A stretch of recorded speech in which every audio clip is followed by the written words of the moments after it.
Na-experience nyo ba guys sa mga ganitong klaseng drill na nalulubat agad sa inyong mga power tools, no?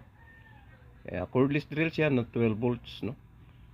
Na madali siya malubat. Unlike sa mga ganitong klase na medyo nagtatagal naman ng bahagya, konti. Lalo pat ito ay mga imitation lang.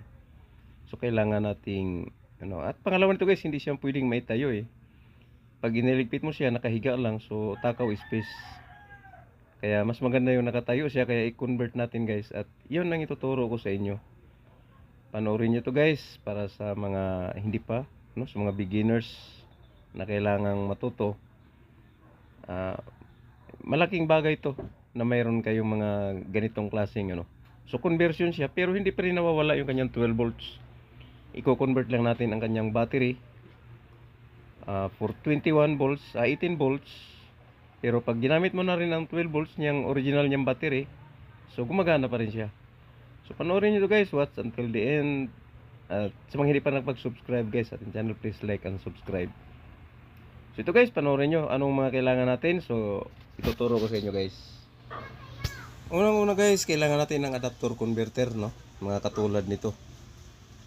Mga katulad nito na pang 18 volts siya. So kailangan natin 'yan. At saka ayan, kailangan din natin to guys, no? Yung mga pinaglumaan nating battery. So hindi natin kailangan yung battery mismo. Ang kailangan natin yung kanyang kaha or lagayan. So luma niya ito. Kailangan natin 'yon. At ang pangatlo guys ay ang ating step down converter. So ito yun guys, no? From 18 volts, i-step down natin siya to 12 volts. So ito yung aparato natin gagawin. Nabibili ito guys mga online. Step down converter siya. At ang ating pang-apat ay mayroon tayong ito disim lang to guys, ano? Pero siguro itong gagamitin natin since na itim naman yung ating kaha. So yung itim na lang gagamitin natin. Huwag na tong kulay blue. So pareho lang yan siya guys. So ikabit natin yan dyan. Ganyan ang itsura niyan guys. So panoorin nyo hanggang sa matapos ang video nito. At siyak na may matutunan kayo guys. At ang pang-apat guys natin kailangan itong mighty band ito guys, no? So simple mga pandikit. So kung wala kayong ganito guys, pwede nyo namang bumili ng mga stick glue. Pero since na mayroon tayo nyan, so yan ang gagamitin natin. Pag wala kayong mighty band guys, pwede naman to, no? Stick glue. Basta didikit lang siya. Pero basta kailangan lang na hindi siya mahiwalay. So yun lang mga kailangan natin para maidikit natin siya. Lahat ng mga materialis guys na ating nakikita dito at magagamit natin sa ating conversion ay nabibili ito lahat sa online, no? Search nyo lang sa online ang mga ganitong klaseng aparato. Adapter converter from 21 volts to 12 volts. And then yung pinaglumaan yung mga battery kasama na yung BMS na luma, nasira na. So nagagamit natin yan. And then yung kanyang step down converter, yun ang mahalaga. At ang una natin gagawin dito is hihinangan natin guys, no? Ang ating step down converter. So tandaan natin guys, dito sa ating step down converter ay may nakalagay dito na positive in, negative out. Positive in, negative in, at saka positive out, negative out. So dito sa ating positive in at negative in, ito yung linya papuntang battery guys, no? Na 21 volts. Ito yung papasok ng ating battery, 21 volts. At doon naman sa ating out, positive out, negative out, ito yung linya na ipapasok natin sa ating lumang BMS na pinaglumaan sa ating 12 volts na tinanggal na natin, dahil yan yung magkaroon ng contact doon mismo sa ating cordless drill sa loob. So panoorin nyo mabuti ito guys, kasi mahalaga ito kung ano pa ang gagawin natin dito sa ating converter, no? Mayroon tayong gagawin dyan guys na mas mahalaga upang hindi masira ang ating 12 volts.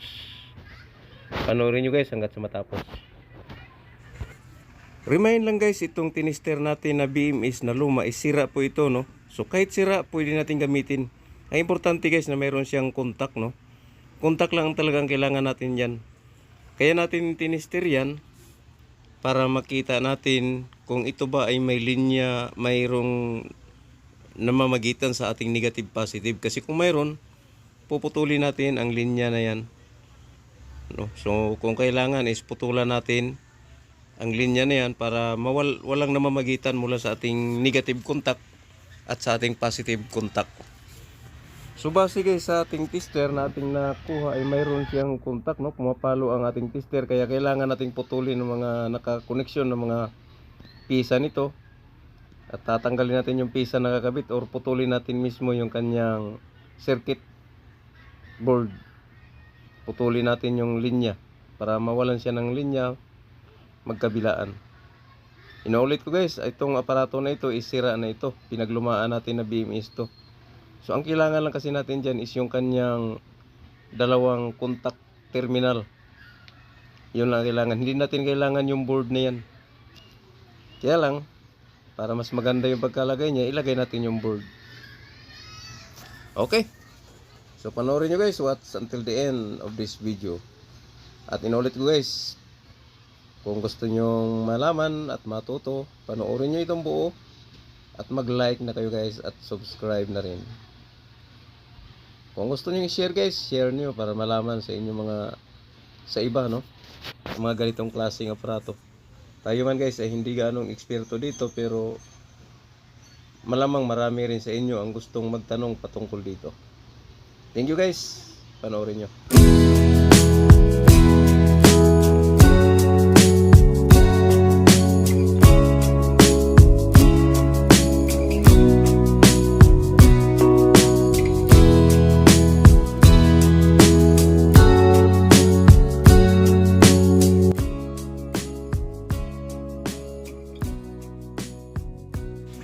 Matapos nating hinangin guys itong ating step down converter, so isukat natin to, no, sa ating battery.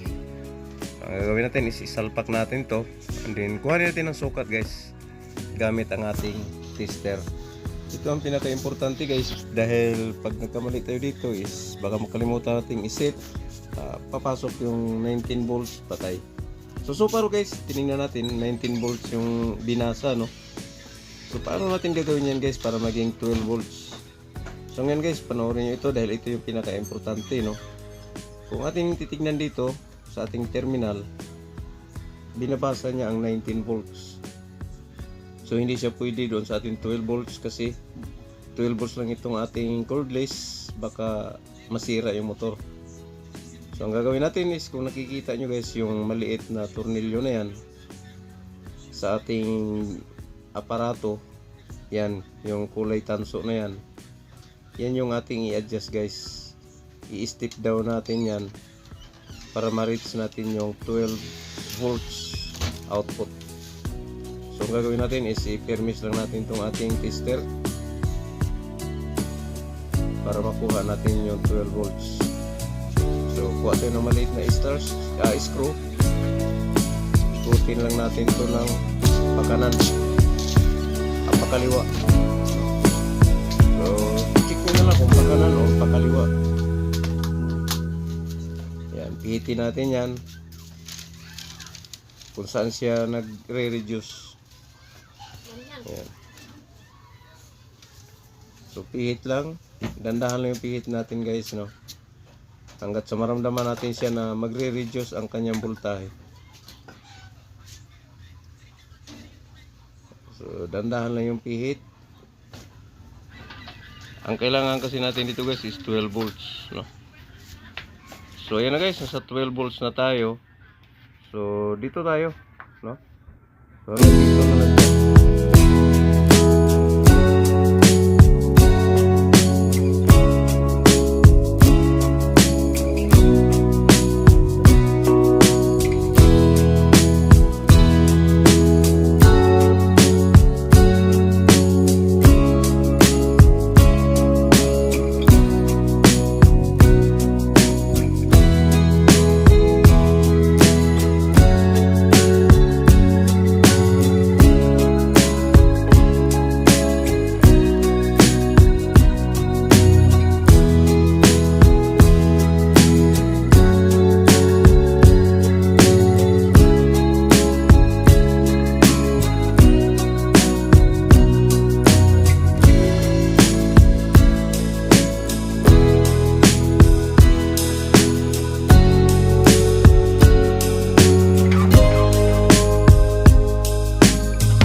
So matapos nating may test yung ating voltage is nasa 12 volts siya.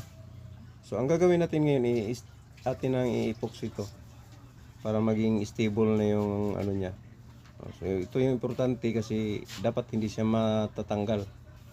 So kung may epoxy kayo, dapat i-epoxy nyo. So ganitong klase guys, ENB ito, mabibili ito kahit saan. Sa mga hardware mayroon to. So, epoxy natin to para siguradong hindi siya makakawala. So mix lang ang tawag dito guys. E at saka B, pantay lang ang dami. Tapos para may ano na fix. So isa sa mga technique guys sa pagkabit ng mga epoxy, no? So kailangan natin maglagay ng tubig, basahin natin yung kamay natin. Then i-flat natin yung ating mga ano epoxy para hindi magkalat. So yan yung pinaka technique diyan kasi pag hindi mo tinubigan yung kamay mo guys, didikit kasi yan. So magkalat yung ano. So yan yung isa sa mga technique. So kung kayo iba may mga technique kayo para paglagay dyan, sa akin kasi yan yung pinaka technique ko. Para hindi siya magdikit sa kamay and then maayos mo rin siya ng maayos. So ito nakikita natin okay na to. Patuloy na lang natin to guys, no? After mga ilang oras, siguro mga 5 hours or 6 hours. Para makadikit siya ng gusto.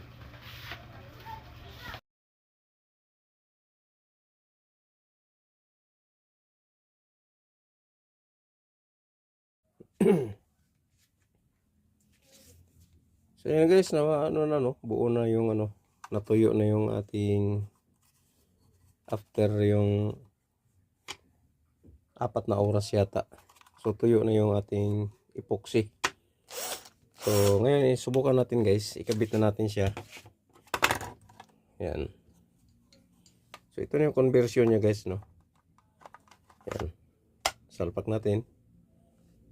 So ayan na, may conversion na siya. Pwede na siyang ipatayo. And then pag isa lang natin dito. So yan na yung ano niya. Yan. Yan. Ngayon pag paganahin natin,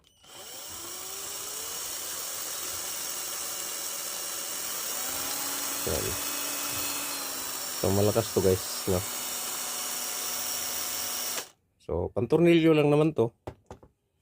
So pwede siya patayo guys. Pwede na siyang itabi dito. Yan. So yan yung conversion niya. Yan.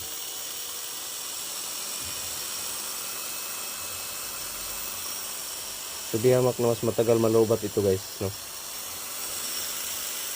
Yan.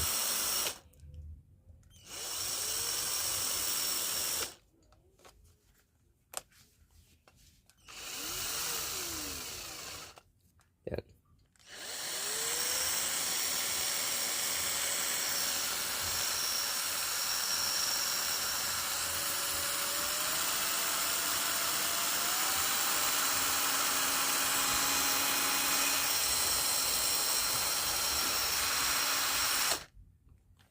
So okay na siya guys. Oh, pwede natin ilagay pagkatapos gamitin.